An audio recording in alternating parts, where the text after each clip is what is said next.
Hey everyone, Russ here, Trimporters. Hope you're all well. Here is our charity van conversion that we're carrying out for Street Reach in Winchester.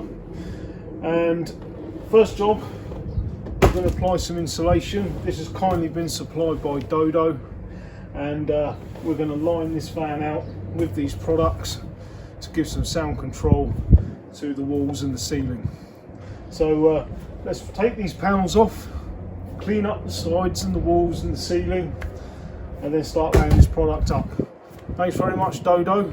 Really appreciate your support with this build.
So there we go, that's all the sound deadening, that's all been installed now.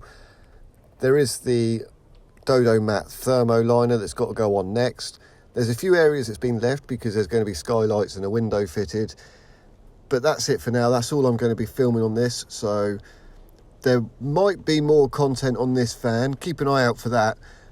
But a lot of the stuff you want to go and have a look at Trimporters Van Conversions, I'll leave all the links down below to them. I'll also leave the links for all the companies that are involved on this build in the future down below as well, so you can check them out. And again, a big massive thank you for everyone who's got on board for this charity build. And again, this isn't a sponsored video, this is a charity thing. All the companies that are sponsoring this, they're actually sponsoring the build itself, they're not sponsoring me or the channel. So on that note, thank you very much for watching, thank you for everyone that's helping with this charity build, and I'll see you all very soon. Take care, stay safe, and God bless.